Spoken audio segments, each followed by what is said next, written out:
Hello friends, this is Himanshu Ranjan. Today I came up with one new revision lecture of CFR paper number 17 and this is a study note 4 and today I came up with sustainable reporting. Sustainable reporting में हम लोग discuss करने वाले हैं कि sustainable reporting क्या ज़रूरत होता है, क्यों करना चाहिए। सस्टेनेबल रिपोर्टिंग जैसे कि जो भी कंपनी होते हैं वो नेचुरल रिसोर्सेज कंज्यूम करते हैं, यूज़ करते हैं, तो उनको इन्वायरमेंट के प्रति कुछ करना चाहिए। इसके लिए ही सस्टेनेबल रिपोर्टिंग लाया गया है। तो सस्टेनेबल रिपोर्टिंग किस लिए लाया गया है, जैसे देख जो भी कंपनी जितना भी मटेरियल मतलब वेस्ट मटेरियल जो वहाँ से निकलता है कंपनी से, फैक्ट्री से, तो उससे कार्बन बहुत सारा निकलता है जिससे कि ग्रीन हाउस इफेक्ट होता है और इकोसिस्टम थोड़ा खराब होता है। तो उससे ये होता है कि कंपनी को कुछ रिस्पॉन्सिबिलिटी है कि आप नेचर के प्रति कुछ आप खर्च करें, तो यही बोलता है। तो सस्टेनेबल रिपोर्टिंग का पहला है social sustainability, second one is environmental sustainability and third one is economic sustainability. तो ये थ्री सस्टेनेबिलिटी है और इसमें जो पीपल प्लानेट प्रॉफिट 3Ps इसको बोलते हैं। 3Ps मतलब पीपल निकला है सोशल सस्टेनेबिलिटी से और प्लानेट निकला है इन्वायरमेंटल सस्टेनेबिलिटी से एंड प्रॉफिट निकला है फ्रॉम द इकोनॉमिक सस्टेनेबिलिटी। अब हम लोग यहाँ पे डिस्कस करने वाले हैं कि सस्टेनेबल डेवलपमेंट क्या होता है। जो सस्टेनेबिलिटी है वो सस्टेनेबल डेवलपमेंट से आया। Sustainable development is the development that meet the need at the present without compromising the ability of future generation to meet their own needs. मतलब अभी आप डेवलपमेंट करें, मगर डेवलपमेंट जब अभी कर रहे हैं तो उसे फ्यूचर जनरेशन का कोई नुकसान नहीं होना चाहिए। It is suggested that sustainable reporting should recognize an interdependence of economic, social, and environmental factors, the importance of intergenerational time scales. Corporate sustainability reporting helps company assess and manage their sustainability impact, report their contribution to sustainable development, integrate sustainability, enhance governance, improve governance, enhance reputation। ठीक है। एक और term आता है what is global reporting initiative. Global reporting initiative क्या होता है? Global reporting initiative होता है कि जो भी कंपनी होते हैं उनको रिपोर्ट करना होता है।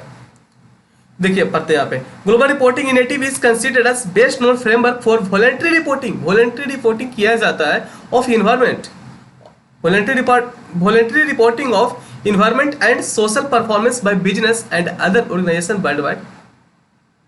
Global reporting initiative are the most widely used framework of sustainable reporting।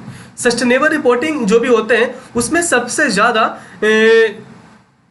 जो सस्टेनेबल रिपोर्टिंग किया जाता है ना, तो sustainable reporting global reporting initiative के थ्रू किया जाता है सबसे ज़्यादा।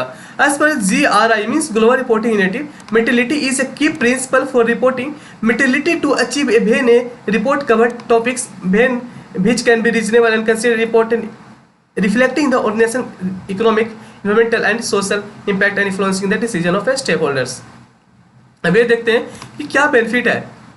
Benefit of sustainable reporting, internal benefit of company and organisation. क्या बेनिफिट है? इससे इंक्रीज होगा increased understanding of risk and opportunity, enhance link between financial and non-financial performance, more focus on long-term management and strategy, policies and business plans, streaming process and reducing cost and improving efficiency and benchmarking and assessing the sustainability performance with respect to laws, norms, codes, performance standards, losses, voluntary initiatives। अब कुछ देखते हैं कि external benefit क्या है sustainable reporting का। पहला है मिटिगेटिंग और reversing A negative environmental, social and governance impact, improve करेगा रेपुटेशन एंड ब्रांड लॉयल्टी और इन्हेंस करेगा परसेप्शन ऑन ऑर्गेनाइजेशन वैल्यू। अगर कोई भी ऑर्गेनाइजेशन बिजनेस अगर सस्टेनेबल रिपोर्टिंग करता है थ्रू ग्लोबल रिपोर्टिंग इनिशिएटिव के थ्रू, तो उस कंपनी का गुडविल थोड़ा इंक्रीज करेगा, मतलब कि इन्हेंस करेगा उसका ऑर्गेनाइजेशन का वैल्यू। सो फ्रेंड्स, मैं सस्टेनेबल रिपोर्टिंग को यहीं तक रखता हूँ। नेक्स्ट वीडियो में ट्रिपल बॉटम लाइन के ऊपर बनाने वाला हूँ।